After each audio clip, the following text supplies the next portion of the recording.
ప్రేక్షక మహాశయులకు మరియు భగవద్భక్తులందరికీ కూడా ఉగాది పరాభవ నామ సంవత్సర శుభాకాంక్షలు. 2026 2027 ఈ సంవత్సరం అంతా కూడా నవనాయకులలో ఎన్ని గ్రహాలకు శుభ ఆధిపత్యము, ఎన్ని గ్రహాలకు పాప ఆధిపత్యం అనే విషయాన్ని ఈ యొక్క వీడియోలో మనము తెలుసుకుందాము. ఈ యొక్క సంవత్సరం అంతా కూడా రాజు, నీరసాధిపతి గురుడు, మంత్రి కుజుడు, సైన్యాధిపతి ఆర్ఘాధిపతి మేఘాధిపతి చంద్రుడు, సస్యాధిపతి శుక్రుడు, ధాన్యాధిపతి బుధుడు, రసాధిపతి సూర్యుడు.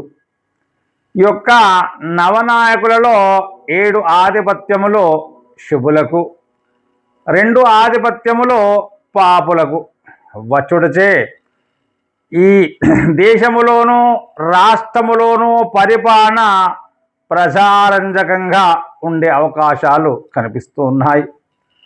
అన్ని రంగాలలో అభివృద్ధి పథకంలో నడుస్తూ ఉంటాయి. సంక్షేమ పథకాలు సక్రమంగా జరుగును. నూతన పరిశ్రమ అనేకం నెలకొల్పుకుంటారు.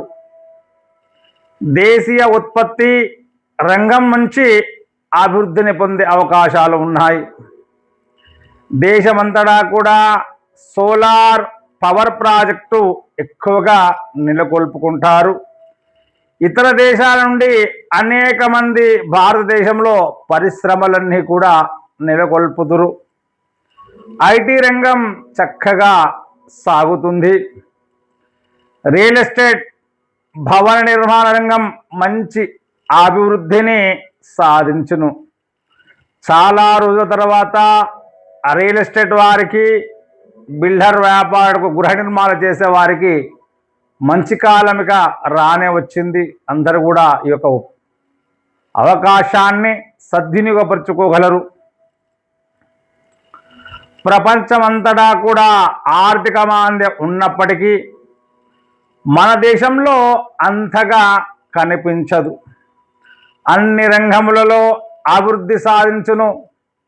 నూతనంగా అనేక రహదారులు నిర్మిస్తారు.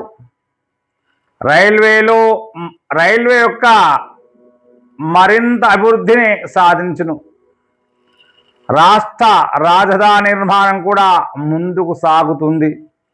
ఈ సంవత్సరం 4 కుంచల వర్షం, దేశంలోనూ రాష్ట్రంలోనూ మంచి వర్షాలు కురిసే అవకాశాలు ఉన్నాయి.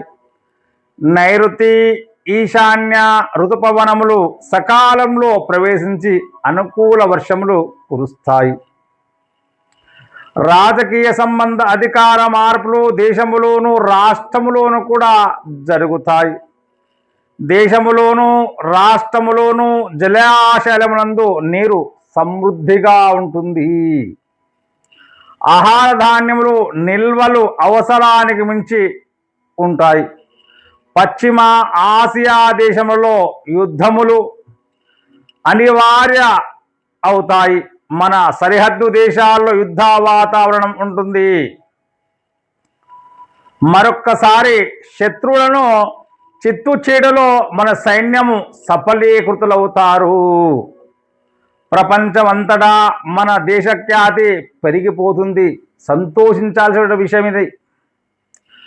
అంతరిక్ష పరిశోధనలు విజయవంతంగా సాగుతాయి. కొండ చర్యలు విరిగిపడి రహదారులు మూతపడే అవకాశాలు కనిపిస్తున్నాయి. ఈ సంవత్సరములో పిడుగులు అధికంగా పడును. గాలితో కూడిన వర్షాలు వస్తాయి. ఎరుపు నేలలు, నల్లరేగడి నేలలు బాగా ఫలిస్తాయి.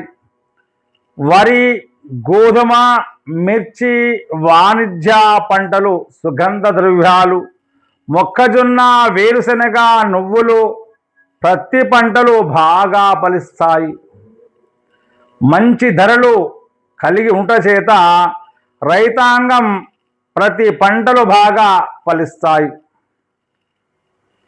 సంతోషంగా ఉంటారు రైతులందరూ కూడా. నూనె రకములకు మంచి ధరలు వస్తాయి. పండ్ల తోటలకు దిగుబడి తక్కువ అవుతుంది, వాటి ధరలు బాగా పెరిగే అవకాశాలు ఉన్నాయి. పండ్ల ధరలు బాగా పెరుగుతాయట. పామాయిల్ వంటి నూనె పంటలకు మంచి లాభాలు వస్తాయి. అక్వా పరిశ్రమ బాగుంటుంది, పౌల్ట్రీ పరిశ్రమ చాలా బాగుంటుంది, కొబ్బరి పంట బాగుండును, రైసు మిల్లులకు అన్ని విధాలా బాగుండును. 16 వీసములకు 12 వీసముల పంట ఫలిస్తుంది. ఆహార ధాన్యమును ఇతర దేశములకు ఎగుమతి చేస్తారు. ఎగుమతుల రంగం అభివృద్ధి సాధిస్తుంది. ఈ సంవత్సరం కూడా మహానగరములు నీట మునిగి అవకాశం ఉన్నది. పశుపాలకుడు, దొడ్డిపెట్టువాడు శ్రీకృష్ణుడు, విడిపించువాడు బలరాముడు అగుట వల్ల పాడి పరిశ్రమ అభివృద్ధి, అనేక నూతన డైరీలు నెలకొల్పుంటారు. పాల ధర పెరిగే అవకాశం ఉంది. చక్కగా పశువుల ధరలు, పశుగ్రాసం ధరలు విపరీతంగా పెరుగుతాయి. పాల ధర కూడా పెరుగుతుంది. మరి ఈ సంవత్సరం అంతా కూడా వేసవిలో రికార్డు స్థాయిలో ఉష్ణోగ్రతలు ఉంటాయి. ఉత్తరాది రాష్ట్రాల్లో అధిక ఉష్ణోగ్రతలు నమోదగును. చైత్రమాసంలో తొలకరి వానలు ప్రారంభమగును. సకాలంలో వర్షములు కూడా కురుస్తాయి. ఈ సంవత్సరం అంతా కూడా చూసుకున్నట్లయితే అన్ని రంగాల వారికి కూడా బాగానే ఉందని చెప్పుకోవాలి. అదేవిధంగా